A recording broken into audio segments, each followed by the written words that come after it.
just once in a while, life faces you as a writer with something happening very near home, perhaps in your own family, which feels like a challenge, not just to you, but to the art of writing.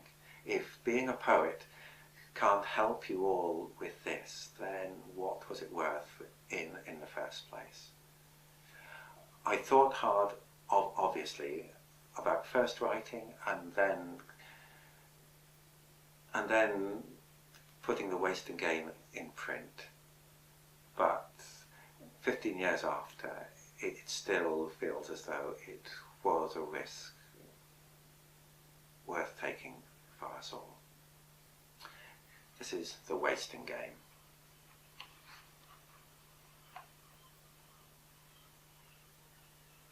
I'm fat! Look, fat! Yes, and the moon's made of cheese. That chunk she won't touch in the fridge, dried, creviced, sweating in its cold like someone with a killing fever. Half a scrape of Marmite sandwich. Last night's pushed aside potatoes, greying like a tramp's teeth. Crusts, crumbs are a danger to her. So much orbiting space junk that's only weightless for so long. Burn it up on re-entry. Burn it, burn it. So she trains with weights. She jogs. She runs, as if the sky were falling.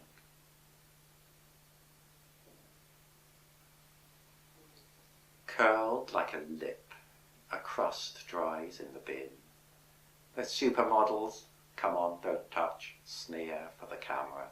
Desire, caught, teased, time and again, till all the wants run dry.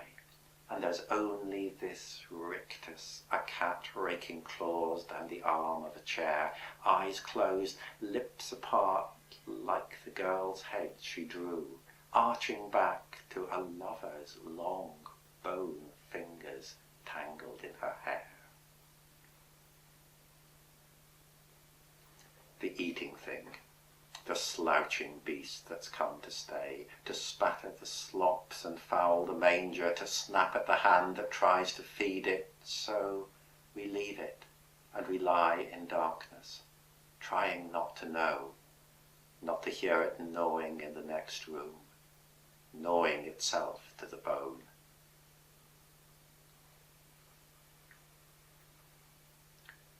Dry priestess at the shrine of nothing, maid saint, fierce against the flesh, burn it, denouncing the witch in herself. See, she's mounting the stake, no, becoming it, and the tinder, and the heartless blaze you might mistake for holiness. My homegrown manichae, almost perfected as the Cathars had it, fasting unto death. I want a perfect figure, saying no to the pull of the world. Straight out she said it, burning but not yet consumed. She said, weight is bad, bad, on the blanket in the desert of her bed.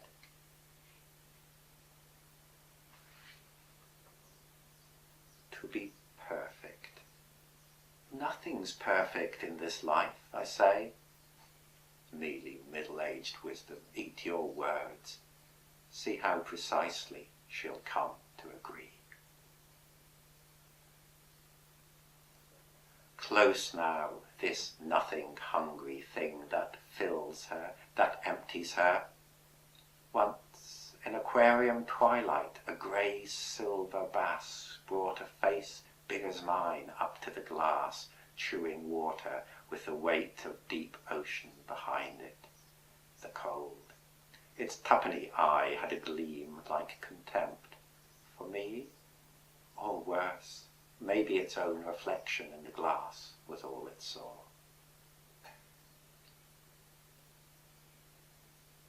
It's the Dark Ages now. I believe in possession, in demons that speak in crone voices out of 15-year-old lips, her lips that have taken a tuck-in at the corner, a small crease like age or disapproval when she seldom smiles. I believe fairy tales like hot news, how the Snow Queen's pinched, enraptured child might desire nothing but to spell eternity from jags of ice. How Rumpelstiltskin, with the rage of any secret thing that's named for what it is, might stamp so hard the splintering could go on forever. How the scientists at Los Alamos watched the fireball grow and thought, it might not stop, it might consume us all.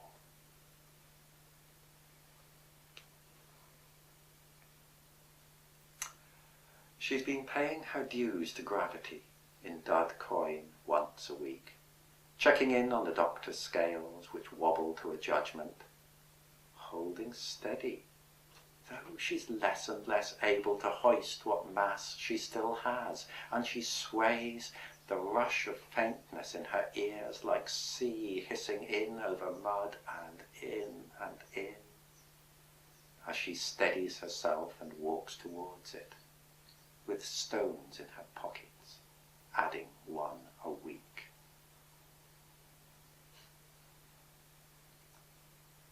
Inside her, the slowing, the faltering voltage, but still there's this brilliant flicker on the surface, like arc lights on a dragged canal.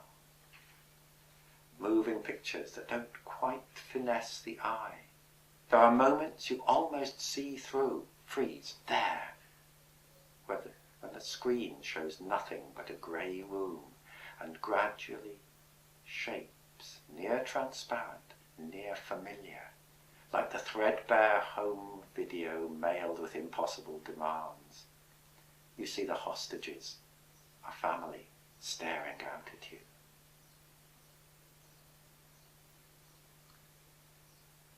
Ketones, a sour chemical smell on her skin, like a dark room with blackouts on the windows, with shallow trails of fluid silky still at a swimming pool after lights out, their monochromes hardening.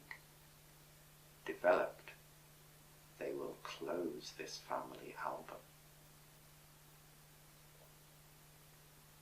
I could hate those frail maids fading beautifully in books, wax lilies, pale succulent stalks that might snap at a touch, the bird dropping of blood in a lace-bordered handkerchief like the monstrance on a nuptial sheet, a consummation most devoutly wished by death. The maiden turns in woodcuts from another age of plagues to his knuckle-bone touch, half smiling. The consumptive turns on her lace-bordered pillow, weakly and away from any warmth of flesh, as if stung. The anorexic turns her face towards these stories, stories which, because I love the girl, I hate.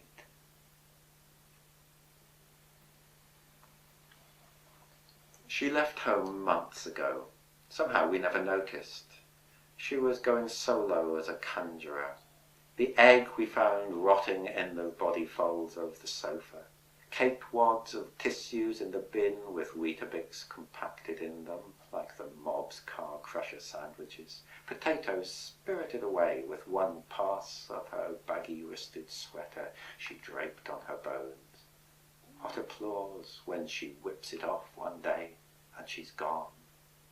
Coordination slipping now, caught out, fraud, fraud. She plays the cheapest trick of all, a tooth mug of tap water, 60 paracetamol. She tries hissing herself off stage.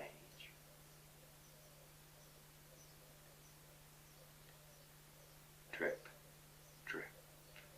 Those stripped twigs of her fingers, ivy torsions in the wrist.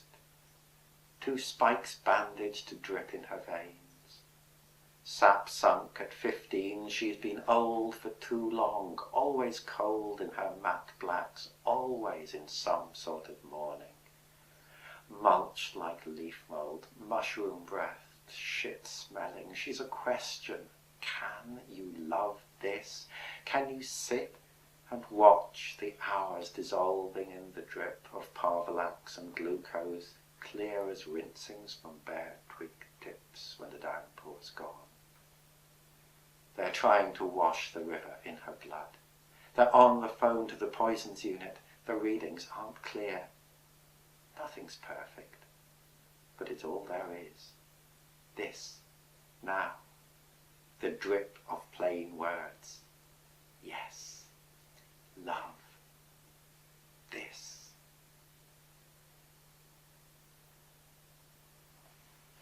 I thought I'd read Imago as well, because it feels like a necessary PS for that, and it probably doesn't need any more preamble.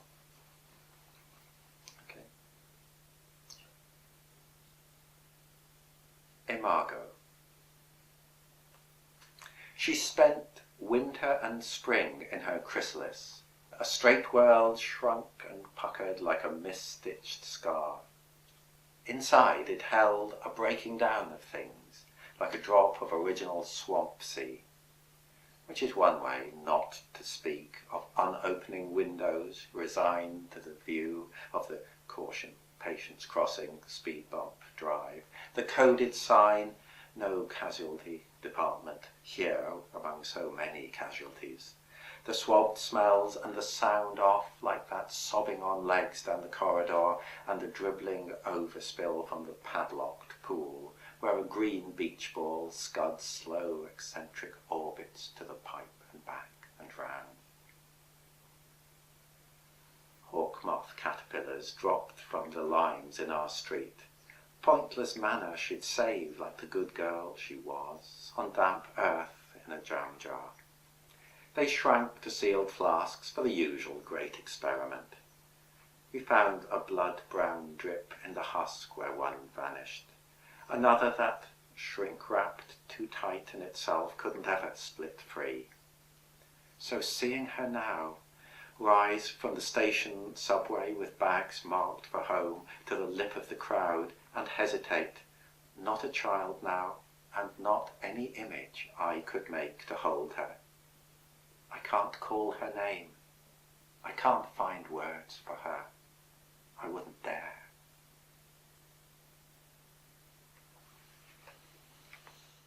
She made the flying dragon over the stairs.